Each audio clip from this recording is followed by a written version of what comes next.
Très chers compatriotes, il vous souviendra que depuis son avènement en janvier 2019, à la suite d'un accord, M. Félix Tshisekedi Tshilombo n'a jamais organisé le symbolique défilé militaire dédié à la commémoration du 30 juin, fête de notre indépendance. C'est bien l'expression du mépris débordant qu'il nourrit contre l'armée nationale. Il l'a par ailleurs déstructuré, désarticulé, tribalisé et affaibli pour promouvoir sa coterie tribale à qui il réserve promotion à grade et distribue par népotisme exaspéré étoile à certains officiers et généraux de sa proche communauté. C'est une entrave grave aux articles 188 et 189 de notre Constitution. Conscients du danger existentiel que court notre pays, nous ne pouvions rester passifs face à la trahison des attentes légitimes de notre peuple. Il était temps pour nous d'agir en voyant Tshilombo défaire la République, affaisser l'architecture de notre État et brader son intégrité territoriale par l'affaiblissement prémédité de son système de sécurité et de défense. Il est donc urgent d'agir pour mettre fin à ces régimes cancérigènes, obstacles au progrès de notre nation. Il est temps de briser la peur et de l'affronter. Nous devons résister à ces régimes de frappeurs, des voleurs, des détourneurs et des menteurs attitrés qui écrasent notre peuple. M. Tshilombo a trahi la nation. Il a trahi notre constitution. Il a trahi notre démocratie. Il a trahi notre peuple. Cet homme a conclu des accords alambiqués, à l'insu et au préjudice de la nation. C'est le cas du partenariat fumeux avec l'armée du Burundi et certains pays de la SADC, ainsi que l'utilisation comme supplétif des forces génocidaires FDLR. Comment comprendre qu'un chef d'État puisse négocier le déploiement des forces étrangères sur son territoire en uniforme des forces armées de la République démocratique du Congo et les préparer à attaquer d'autres pays voisins? Les Congolais ont-ils déjà vu depuis 1960 un de leurs chefs d'État se faire protéger par des mercenaires non autrement identifiés? Lui qui se targue des scores soviétiques imaginaires aux élections bâclées de 2023, aurait-il désormais peur de son propre peuple qui l'a tant plébiscité? Tshilombo est le plus grand commun diviseur et l'agent déstabilisateur de la sous-région des Grands Lacs. Il mène une politique étrangère erratique et belliqueuse qui se démarque dangereusement des principes fondamentaux de notre diplomatie qui veut un Congo, espace géopolitique procurant paix et stabilité panafricaine.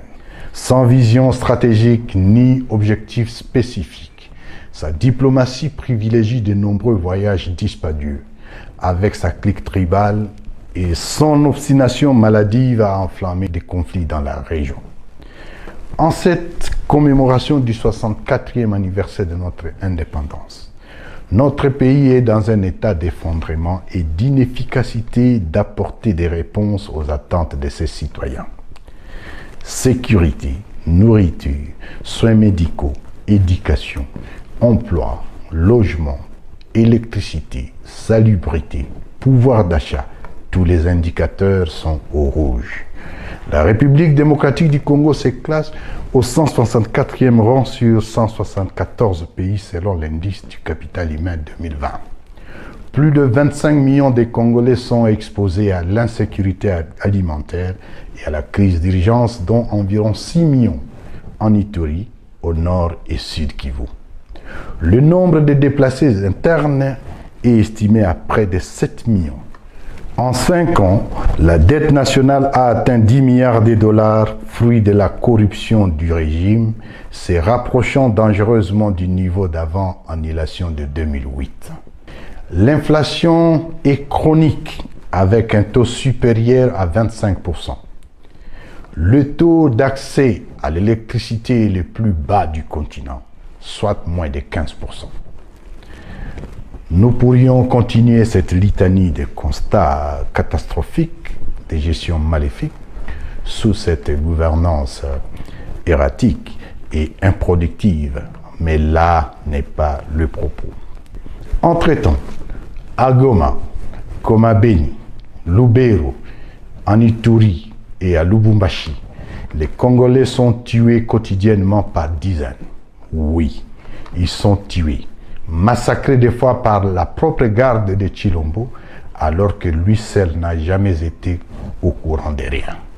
L'important pour lui, c'est garantir ces moments de jouissance, des voyages inutiles, des orgies, des célébrations et des loisirs au stade.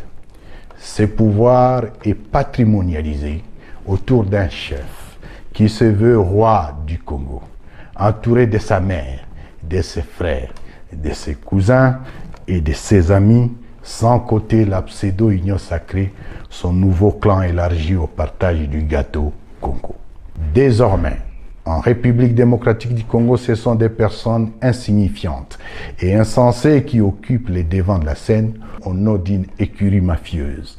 Seule cette oligarchie tribalo-mafieuse peut manger, boire, se soigner, se loger et vivre luxueusement au détriment du peuple qui, lui, manque de tout. Nous n'avons qu'une seule solution, le mettre hors d'état de nuire. C'est la demande sociale congolaise aujourd'hui. La lutte engagée doit être efficace, générale et totale. Il est vrai que mener cette lutte à partir des zones non encore libérées vous expose à la prison, l'exil ou à la mort. Prenez le courage pour votre pays. Personne d'autre ne le fera pour vous. Voilà pourquoi nous avons opté pour la résistance révolutionnaire. Nous sommes au temps d'engagement et de sacrifice. Prendre notre destin en main. Très chers compatriotes, l'ennemi commun de tous les Congolais, c'est bel et bien M. Tshilombo et son union sacrée pour la nation. Nous lançons un vibrant appel à tous nos compatriotes afin de mutualiser nos forces et nos efforts pour barrer la route au funeste projet de monarchisation de la République et à toutes les forfaitures en gestation de la part de Tshilombo et sa bande. Aux éléments des forces de défense et de sécurité, déshumanisés et clochardisés par Tshilombo, rejoignez la révolution. Elle est constitutionnelle. Rejoignez l'Alliance Fleuve Congo à travers sa force, l'armée révolutionnaire congolaise, ARC, à qui je rends hommage, à toutes les forces vives de la nation. L'exemple de nos pères de l'indépendance, à qui nous rendons un vibrant hommage pour leur courage héroïque. Mobilisons-nous pour sauver la nation. Tshilombo est affaibli. Il va partir, de gré ou de force, par la volonté populaire. Bravez la peur, résistez, opposez-vous au mal. Vive l'Alliance Fleuve Congo. Vive la révolution constitutionnelle. Que Dieu bénisse la République démocratique du Congo et son peuple. Je vous remercie.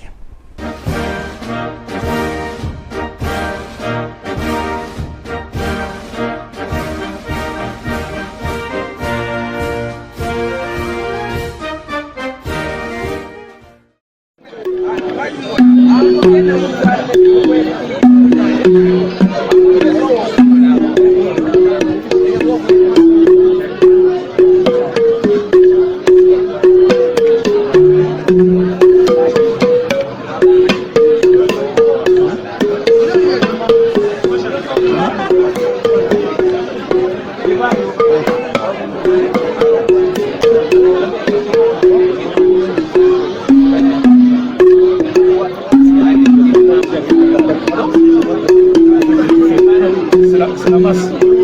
C'est la masse.